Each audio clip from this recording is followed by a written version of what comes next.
Hi guys, thanks to everybody who's after joining us so far. We'll just give it a moment or so there just to leave everybody kind of filter in. Just to kind of create some engagement at the start, we're actually just going to put up a quick poll and look, that'll leave a bit of time to let everybody filter in as well. So if you can get a chance just to maybe answer it.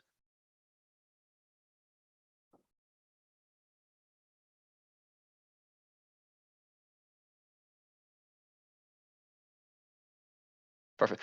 So for everybody who doesn't know, my own name is David Looney. I work as a financial planner with Alpha Wealth, and for anyone who may not have come across Alpha Wealth before, or is new to our webinars today, we basically run a impartial financial planning and advisory company headquartered in Little Island in Cork, and we basically help individuals like yourselves when it comes to things like savings and investments, retirement planning and pensions, protection insurance, financial planning, and we've been doing a lot of these kind of online financial webinars over the last kind of 2 to 3 years, just basically giving people kind of free, impartial advice from the comfort of their own homes or their own offices, and across a kind of wide range of different areas. Our next webinar will actually be early February, and it's going to be centered around tech workers. Obviously, there's a lot of uncertainty, a lot of changes in that sector at the moment, with tech price stocks kind of falling a lot, and obviously kind of redundancies. So we just kind of want to make sure that people are getting into the best position there, and just giving them advice on how they can save tax. If it does come to I suppose talking about kind of pension and redundancy options, just make sure that they're in the best possible position. So if anybody does want to register for that, you can actually get details on the registration links through our website, www.alphawealth.ie, and happy to share more details following today. But look, back to today's webinar anyway, which is focused on mortgages. Obviously over the last 12 months, we've been in a really challenging environment when it's comes to both existing and new mortgages, and obviously the property market as well. Like, we've had banks exiting the market, we've had banks rising interest rates and central banks rising interest rates. Property prices have continued to rise, and that's why I'm absolutely delighted to be joined by Robert O'Sullivan of the Mortgage Architect today. The Mortgage Architect is a independent mortgage broker, and myself and Rob basically are just going to be kind of running through some of the questions that came in over the last week or so. And if anybody does have any questions throughout the webinar, please feel free to pop them into the chat box. Look, we'll do our best to answer, and hopefully, look, we can get everyone in the best possible position, whether it's a new or existing mortgage, just in light of the current environment. How are you doing, Rob? All good, Dave. Yeah, thanks a million. Cheers. All good. No worries. Thank you very much for joining us, Rob. So obviously a lot of changes in the mortgage market. I know when I was speaking to you guys last year, you were absolutely up the walls in terms of applications, just with, I suppose, banks exiting and everyone trying to kind of jump on rates before they go up any further. Has anything changed there? Is January pretty much the same? January's been pretty much the same, Dave, to be honest. I suppose probably there has been an element, I think, slowdown in the switching of mortgages, which is probably primarily linked to rates and where they've kind of gone even over the last kind of 2 months. So like, we had a lot of cases where people were obviously starting the switching process, and then banks all of a sudden were increasing rates and stuff. So that caused a few challenges. But in general, the market is really, really busy at the moment, I think, with new applications and stuff like that. Yeah, it really is.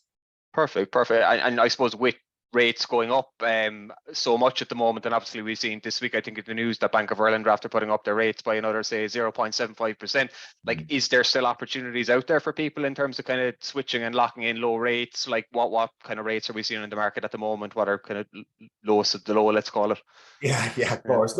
Like, there still is good value out there for people if they're looking at assessing their options. Like, there is still sub 3% rates available for people, depending on their, like, the BR rate and the green rate mortgages and stuff like that. So, like, for anyone whose rates are coming up for maturity with their existing provider, definitely an opportunity to just have a look and see kind of, are they being offered the best terms by their current lender? I think a lot of people are getting better at shopping around, whereas before, I think the Irish mentality is, it's too difficult to switch, let's stick where we are, sign the paper. Go to your own bank, kind of. Yeah, that is changing, definitely is. Perfect. That's good. Yeah, I suppose I was one of the fortunate ones that kind of threw my own mortgage on a 7-year fixed rate, I think back in kind of March, April last year.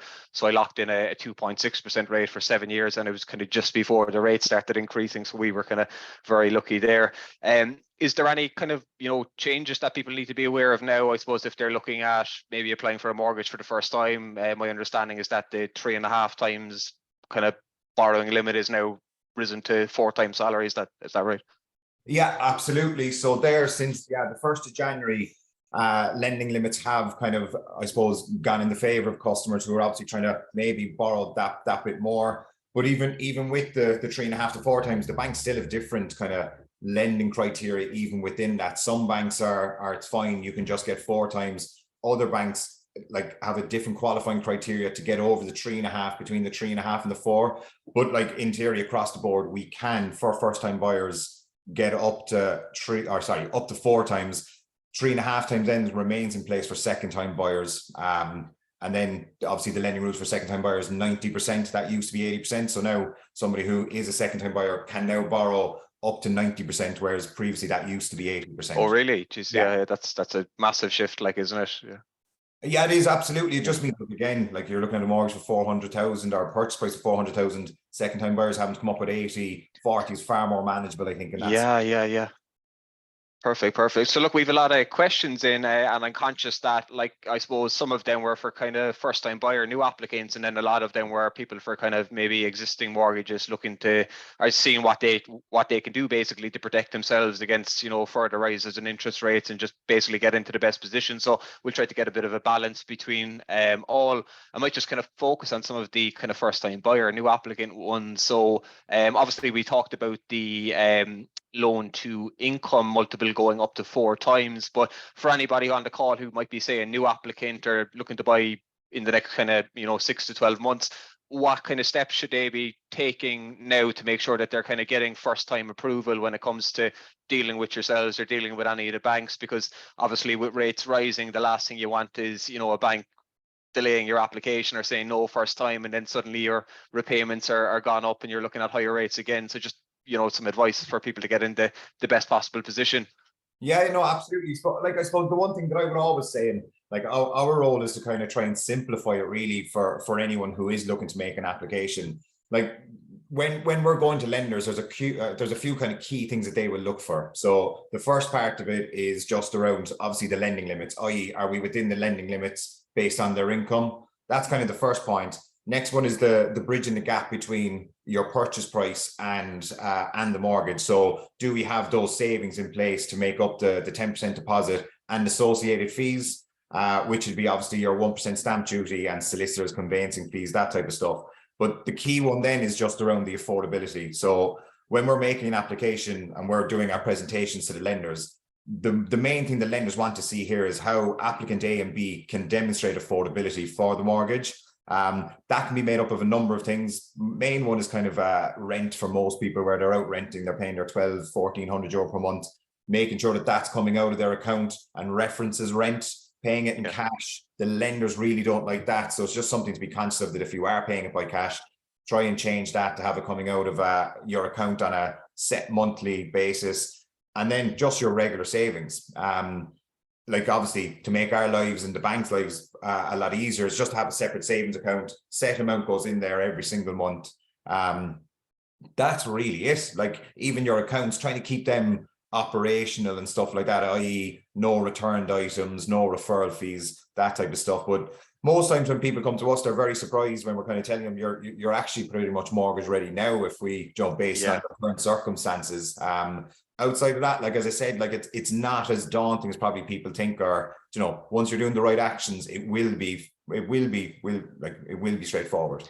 Yeah, and I know, speaking to yourself, like I think there's kind of maybe a bit of a misconception out there that people have to be putting, say, 1,000 a month into a bank savings account every month, when they can actually, they're probably doing a lot of things already and they don't even know. For example, I know, speaking to yourself, like if you're contributing to, say, a pension scheme, the net contributions can be shown as affordability, or shown towards your repayment capacity, because it's something that you can stop and allocate that money towards the repayments. Similarly, people can be putting money to various other kind of savings vehicles as well, and that's all kind of counting towards the repayment capacity. If they're renting as well, all those kind of things combined, as you said, most people are already pretty, they might already be demonstrating that and they don't even know it. Yeah, they are. They're doing a lot of the right. Like they are doing a lot of the right actions without even knowing. As you said, some people like Zurich savings plans, really popular. Excuse me, really popular with clients. We're finding where they are saving, maybe €500 into the Zurich plan. If they want to, then when they start the mortgage, they have the option of stopping that if they want, but they don't even necessarily have to. Yeah. Again, people paying AVCs into their pensions, as you said, we can use AVCs as part of affordability once it's been demonstrated for 6 months. So it is key. The banks look for 6 months affordability. So like we could meet people now and look, they could be loose enough and haven't been great with their savings. But if they put a plan in place for 6 months, all of a sudden you can be mortgage ready within 6 months once the other kind of deposits and all that are in place and ready to go. Yeah, great. Thanks, Rob. We had a lot of questions in around just kind of supports that are there for, say, first-time buyers or new applicants. Obviously, people are probably a bit concerned that prices have continued to increase and they're maybe struggling to get on the property ladder. What kind of, I suppose, supports are there this year? Obviously, we've the Help to Buy, and is it the first home equity schemes? Yeah. So the first home equity is obviously the new scheme that's been launched. Obviously, they're only available kind of on new build properties, and there is certain ceilings then from a qualifying criteria and stuff like that. Like for me, the Help to Buy scheme, brilliant. Like for what you get, it's based on your tax you paid over kind of a 5-year period. And there's no clawbacks after 5 years. So i.e., for the first 5 years, you buy a new build property, depending on the level of kind of the Help to Buy that you get, that's reducing on a pro rata basis right up to year 5. So up to year 5, there could be penalties if you were to redeem or sell the house or move and rent it out and stuff like that. But beyond year 5, no clawbacks. The shared equity scheme is a really new scheme. We're not actually seeing a massive uptake in it, because I think it's just really new and there's a bit of uncertainty. Banks are new to it, we're new to it, clients are new to it. So they're the two main schemes that we're kind of operating at the moment. But the Help to Buy scheme is obviously the very popular one at the moment. Great. And what's the current allowance under the Help to Buy scheme, Rob? Is how much can you get towards a price for towards the price of a property? Capped at 30,000 up to a maximum of 10% of the purchase price. So you buy a house for, we just say 350, and you qualify for the 30,000. That's obviously 30 of your 35k deposit. But if the house was, we just say 270, you don't qualify for the 30, they bring it down. So it's capped at 10%. So that'd be 27,000, but anything up to 30k. Perfect. And they have to have paid that amount in tax between the two of them, you're saying, for the kind of previous year. So if, say, exactly, you're applying for a house of 300,000, 10% of that is 30 grand. But if you only paid 20 grand in tax, let's call it, they can only get 20 grand. Exactly, absolutely. And again, if I would say to anyone that if they are potentially even considering a new build property, put in an application for the Help to Buy through the revenue portal, because even if you do qualify for it and they tell you what you qualify for, no obligation to then follow through and actually go with a new build property. Yeah. So if someone is in the kind of process of going, I don't know, do I want a new build or secondhand house? I'd say do your application, know what you're qualified for, and have it there that, instead of chasing a little bit, if you are kind of going, I found the new build and I now need to do the application. So I would probably pop that application in if it is something you're considering. That's great, Rob. Some really helpful advice there. A lot of questions in as well from people that are self-employed. Firstly, just kind of, what documents should they have ready versus maybe people who are just going to PAY individual employees, or any bit of advice or things that they should be doing or not doing? Not really. So it's very funny. The one thing, you nearly get the dreaded call from someone where they kind of go, I'm so sorry now, but I'm self-employed. They nearly start the conversation by apologizing for being self-employed. But we do a huge amount of self-employed applications. Documents wise, again, the lenders do vary. So depending which bank you're with, I know some banks are 3 years financial, other banks are kind of 2 years financials. Most of the lenders we deal with are 2 years. So once we kind of have your 2 years financials, which your accountant will give you, your kind of tax clearance cert, letter from your accountant confirming, tax and VAT are in order, chapter 4s and form 11s. But these are all documents that your accountant will pull together in 20 minutes, half an hour. If he has a file on you, he'll have all them and he'll be able to get them to you really quickly. So while the dreaded call being self-employed, it's not as daunting as people think. You're still, it's based on your earnings and stuff like that. And then there is certain things that we can add back and stuff. So look, again, it's something we're very comfortable with, the self-employed applications. Perfect. And just on that, we have a question in. Basically, somebody is asking, let me find it in the chat there.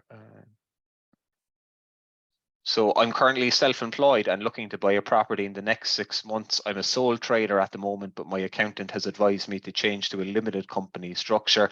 Will this impact my mortgage or should I wait? So I think basically they're asking, should they wait until they have the mortgage and the property before switching over to limited company as opposed to sole trader? No, you don't need to wait because it's going to be based on your previous 2 years anyway. So like depending on when his tax year is, if it's up to the end of 2022, he'll have his income for 2021, 2022. And if he does change now, there's no problem at all. Even in 6 months' time, if he applies and he's gone to limited company, we'll base it on the previous 2 years, but just we'll cover all that off then in our kind of broker memo to the lenders. But you don't necessarily have to wait for mortgage approval to then go to a limited company. You can kind of proceed, and we'll piece all that together for the lenders.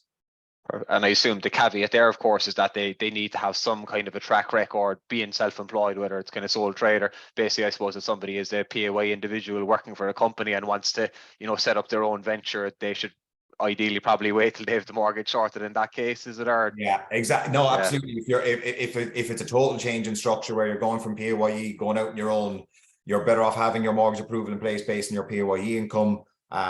Because as I said, you do need the 2 years of being self-employed, even if it is within the same industry that you're currently PAYE in. We have to have the 2 years of the self-employed income, even if it is, as I said, the same industry and stuff. Perfect. Just what relevant to yourselves, Rob, somebody's asking, do mortgage brokers charge a fee and why should I use one instead of going to my own bank? So look, hopefully that'll prompt you to blow your own trumpet for a while. Not at all. So again, there is a lot of misconceptions out there that all brokers do charge fees. So that isn't the case. Some brokers charge upfront fees, some brokers don't.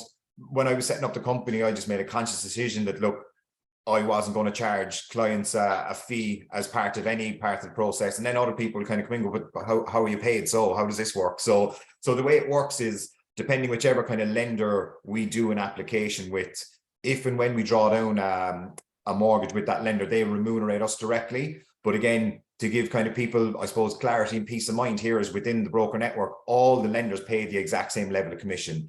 So you then loads of peace of mind that, if we are maybe advising one bank over another bank, it'll never be benefiting us more. We'll do what's right for the customer. And if we are going down one route over another, our customers will be very, very aware as to why we're proposing one lender. It could be linked to credit policy. They could say, look, Rob, we want to get the max borrowings because, that just fits their budget. The bank's credit policies vary significantly around variable income. So it could be one bank is better than the other.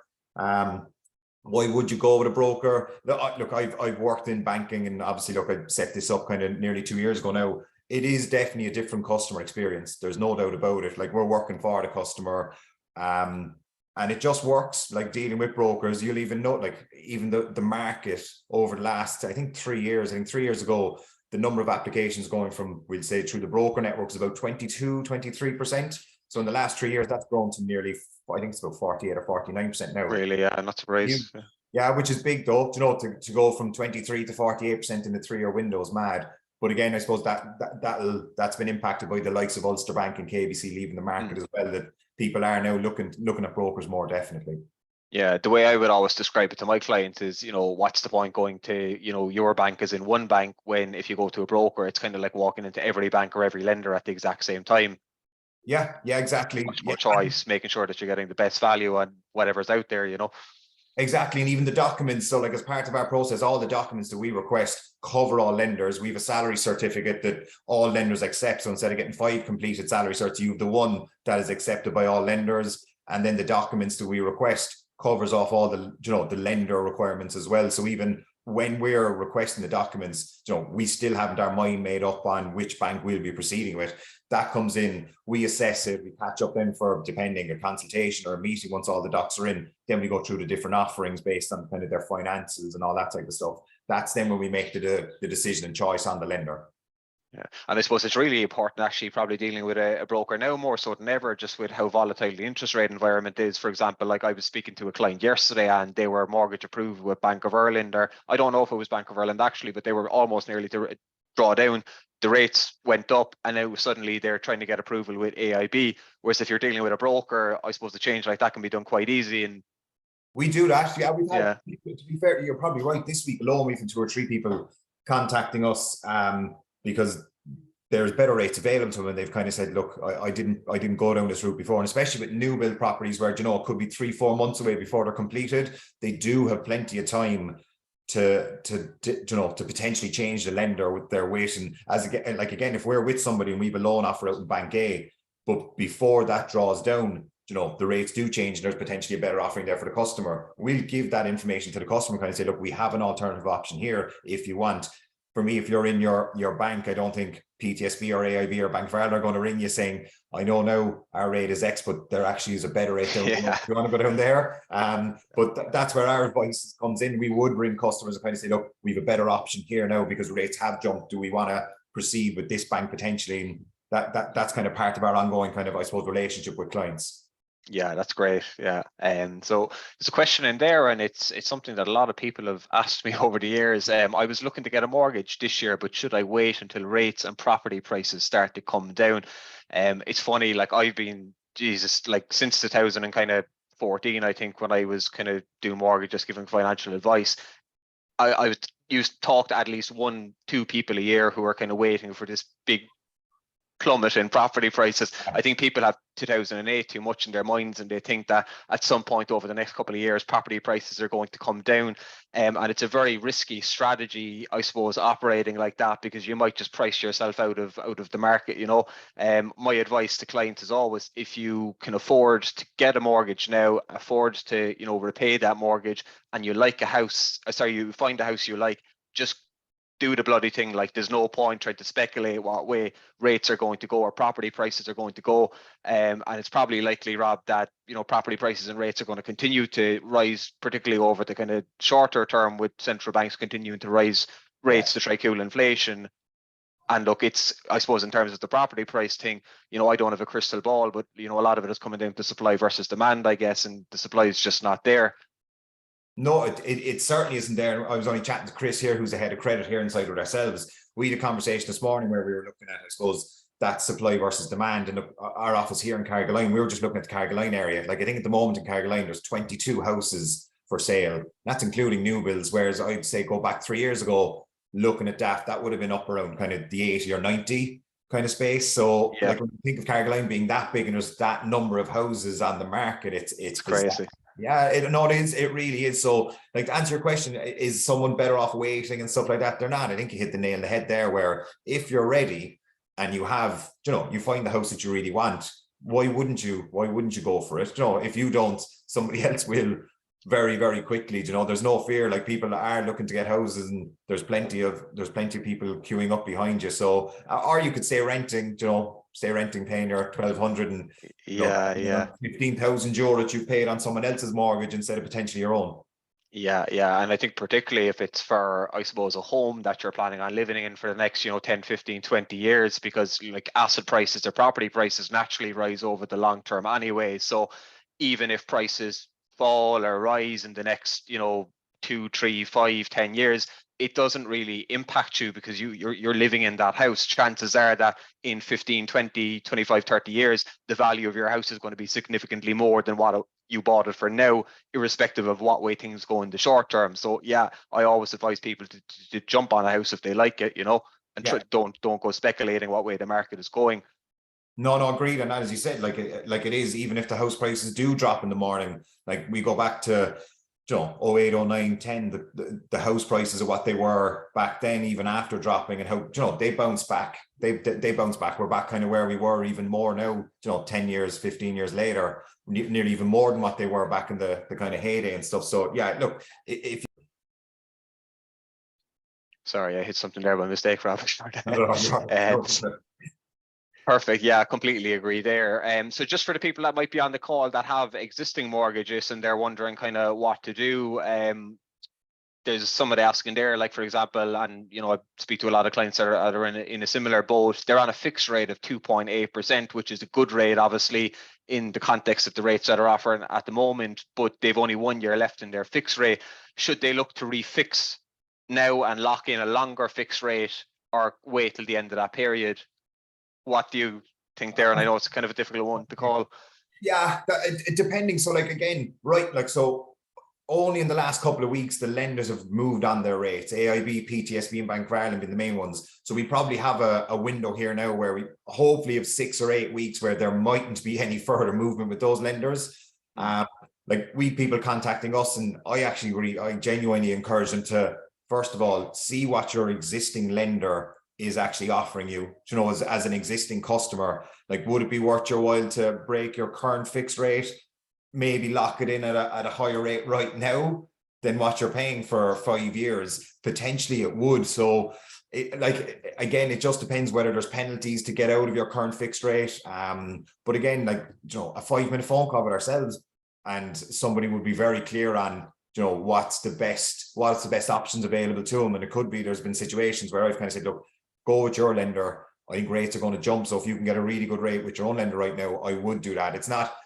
our advice isn't always, switch your mortgage. It could be switch your mortgage, but switch with your current lender to a different product. Sometimes that makes sense. Yeah, and hassle-free as well for them. Like, isn't it usually just signing a one-pager and sending it back to the bank, take a rate option? Yeah, but I think like my fear for the people that have, say, 1 year, 2 year, maybe even 3 years left on their fixed rate is that when they come off that fixed rate, maybe the lowest rate in the market is 4.5% if banks keep continuing to push up rates. So, even though people are a bit reluctant to move on to a higher rate now, in the longer term, it could actually be saving them significantly. Absolutely, but it just seems crazy. Imagine coming off a fixed period to go on to a higher one. But when you're looking at the bigger picture and stuff like that, it could make sense. It just depends on what that rate looks like. It really does. Again, you have a lot of people at the moment who are on trackers. So, like, we had an unbelievably good run of really low rates for trackers, but I think that time is up. And like, even when I'm discussing with people, they're so slow to want to give up, even though some of them are now over 4%. Wow, there's some difference. Yeah, exactly. Whereas with their lender, they could contact them and they could switch it to a fixed rate. No paperwork required, and they're still really, really slow to do it. So look, it just really depends on kind of, taking that kind of bigger picture kind of thought process around it. But yeah, like, people are doing it though. Like, we've had a number of people who are fixing for those longer terms and going into a higher rate than what they're currently on, because they're comfortable with that. Yeah, it's just providing that security as well. Like, I suppose it, like, if you're losing sleep at night because your tracker rate keeps going up and up, just lock in a long-term fixed rate and just have that security, knowing what your repayments are going to be every month for the next 4, 5, 7 years.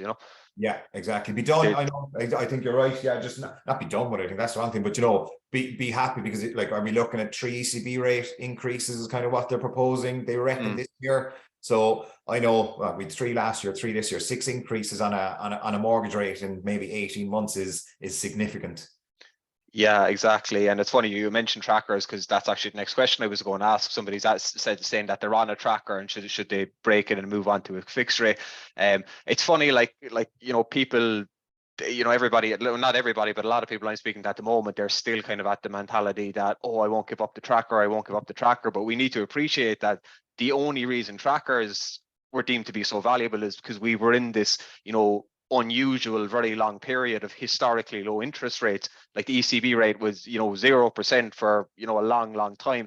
Yeah. That's not normal. They always like to have it, in and around kind of 2%, I believe. So it's likely that they're probably going to keep pushing up interest rates. And even when they come back down, maybe normalize it around the 2%. So your tracker might be, say, 2% plus what the bank's margin is. The days of having, 0.5%, 1% trackers, they're gone for a long time, I believe, anyway, and I think people need to just adjust their mindset a bit to that. Yeah, I agree. But look, it's like anything, Joe, when you're getting something like for such a long period of time that's been really, really good, it is very hard to give it up. Like, it's like anything, but that's your mentality and stuff. But I'm with you on that I do think, the good run on trackers probably has gone, there's just so much publicity over the years with them and stuff like that. But yeah, like, if I look, all right, like, my own advice, if I had a tracker right now, I would 100% be locking it in. And but that's my own personal opinion. If I had one, but I know not everyone will do that. And look, once they're kind of comfortable and happy with the idea that it is going to go up, then stick to your guns on it. Yeah, and it is, you're dead right in that it does come down to the individual case. Like, for example, how long is left on your mortgage and what tracker rate are you paying, because the bank's margin can be different among the tracker rates. So, for example, like, if somebody has 20, 25 years left on their mortgage and it's on a tracker rate, they might be happy to stay on their tracker rate in the hope that in a couple of years' time, maybe, you know, that rate will come down below what the fixed and variables are again, and they might again benefit from that low rate. Whereas like if you only have, say, 5-8 years left on your mortgage and you're on a tracker rate and the repayments are going up and up and up, you know, would you not just lock it in for, you know, 5, 7, 8 years and just protect yourself in over what is going to seem to be a period of much higher interest rates? Yeah, agreed. Yeah, agreed on that. Perfect. So just have a look at the chat there, see if there's anything else coming in. Does it make sense to try clear my mortgage early with interest rates rising? Yeah, I suppose that's kind of coming back to a kind of, yeah, like a financial planning question. Like I have a lot of clients that ask me that, should they, you know, pay more into their mortgage, or should they clear a lump sum off their mortgage? And my advice is always to only do that if you're, I suppose, ticking all the other boxes. And what I mean by that is, you know, if you pay more into your mortgage, you can't take that money out. So for instance, if you have 2 children that need to be put through 3rd level education, and obviously let's say you want to retire comfortably at 60, 65, there's no point you putting every available cent you have into your mortgage and then finding out that you have to take out a loan to put your kids through college, or that, you know, you don't have enough of a pension to replace your retirement. So it's trying to kind of, you know, find that balance really, isn't it? But absolutely, I think if people are, you know, they have a bit of an emergency fund set aside, and they have kind of longer savings plans working for them to take care of the kind of the short term, medium term and long term, and, you know, their pensions are in a healthy place, they have excess funds, absolutely, I think it does make sense to maybe try clear your mortgage early once there's no penalties on it. Yeah, a bit of that. I think you probably hit the nail on the head, though, that there's a lot of things that need to be in place before you probably start attacking your mortgage balance. As you said, look, mortgage rates, while they are creeping up, still the cheapest money you're going to probably borrow through the years. Like you take out just like a home improvement loan here, and you're looking 7, 8, 9%. Same with, I suppose, college costs and stuff like that. So if it's something that you have all those boxes ticked, where you do have your emergency funds in place, potentially, you know, the kids' savings plans set up, and they're all looking after themselves, then it might make sense. But again, it's going to be linked to the fact whether you're going to be, you know, paying penalties to reduce down your mortgage. A lot of people, we do have people who do target their mortgage when fixed periods are up to reduce it down, but only after they have all the other boxes ticked around the financial kind of planning side of things.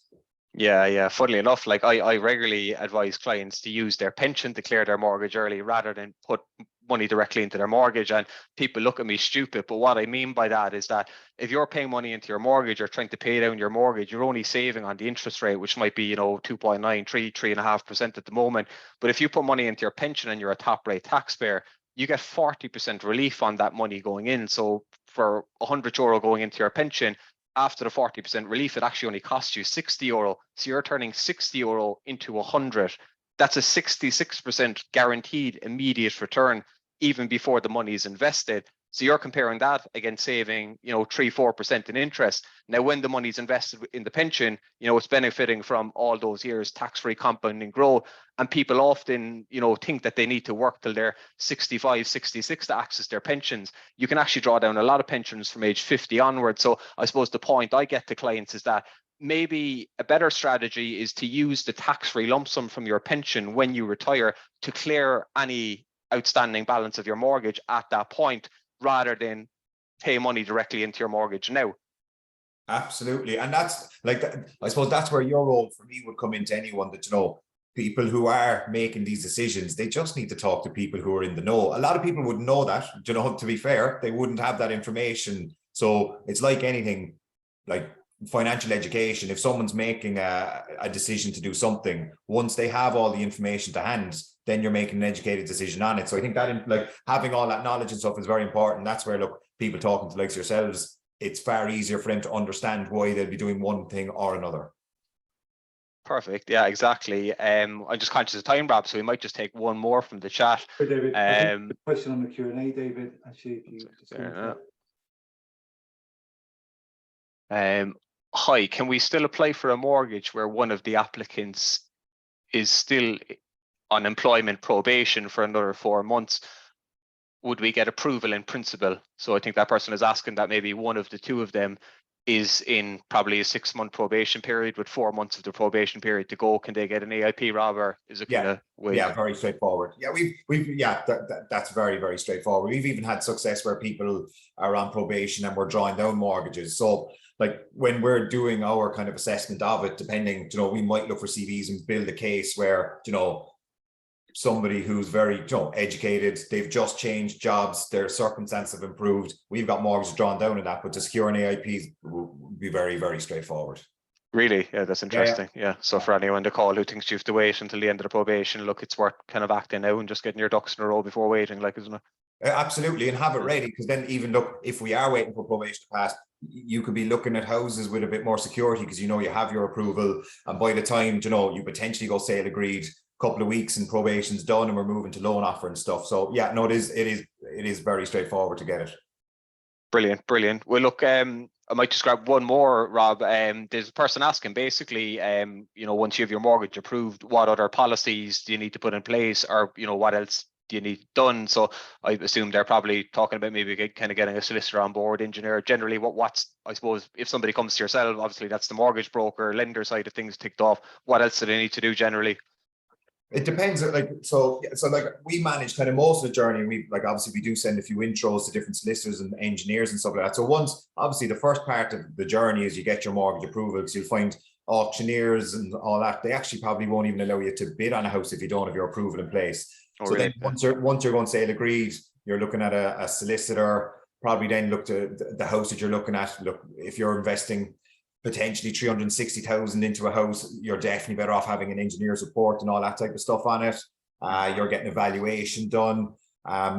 What else is there? Then you're obviously looking after your insurance policies, the likes of your mortgage protection, your house insurance, that type of stuff. But during that whole journey, we're with you during the journey. So we're prompting you and pushing you to kind of look, we're at this stage now, we need to do this, we're at this stage, we need to do that, right up to kind of the day you get your keys. But your main things are your solicitors and engineer, once we kind of go sale agreed, are the main ones. Yeah, and I think on the insurance policy as well, like the home insurance and the mortgage protection, I think there's again a bit of a misconception that you have to take that out with your lender, and a lot of banks can be quite pushy with that. But just so people do know, you can take a policy out with anyone, and like going to yourselves for a mortgage is always best, I think, to go to a broker just to make sure that you are getting the cheapest. So whether that's Alpha Wealth or your own broker, people can save a lot of money there. I know a lot of the Irish banks are tied to Irish Life only. And I was actually looking for a client there today. They took out a mortgage about 4 years ago, paying €34 a month on their Irish Life mortgage protection policy that they were sold with the bank. I done a quick quote comparison there now today, despite them being 4 years older, and we got them a quote of €26 per month. So they were saving €7 a month by 12 months of the year, by 25 years left on the mortgage, despite them being 4 years older. So people can save a lot of money by shopping around as well when it comes to, lenders, insurance policies, pretty much everything. Agreed, absolutely. Yeah. It's like anything. It's like going with a broker. You're not tied to one agency. As I said, Irish Life, obviously they've a big reputation and stuff like that. They're well known, but that doesn't necessarily mean that they're the best people to go with. Yeah, definitely. Look, it's just about kind of knowing your options and shopping around. So look, Rob, I won't take up any more of your time. Look, really do appreciate it. That was really insightful, particularly given all the kind of changes in the market at the moment. So thank you very much. If anybody on the call is wondering how to get in touch with you, how can they? Our website. So we've a couple of features on our website. We've a callback request. It's just www.themortgagearchitect.ie. They can book consultations there, whether it's face-to-face or over Zoom. Our office is based in the main street there in Carrigaline. So whichever way, we're probably, the website's probably the best. Our direct numbers and all that are there, and they come straight through to us here. Perfect. I think I actually CC'd you in the email I sent to all the attendees as well with the Zoom link. So I think Rob's email is there as well for anybody who wants to reach out. So look, thank you to Rob, and thank you to everybody who's after joining us. Look, wishing everybody have a good Friday and a great weekend. And as I said, our next sorry guys. So yeah, just to give you some information on those poll results. So 82% of people on the call are planning to get a mortgage or switching mortgage in the next 12 to 24 months. That's interesting. So look, hopefully all those people got some good information on that, and I hope you found it beneficial. So look, as I said, everyone, thank you very much for your time and have a great weekend. Cheers. Thanks a million, Dave. See you, Rob. Thanks. Take care. Bye-bye.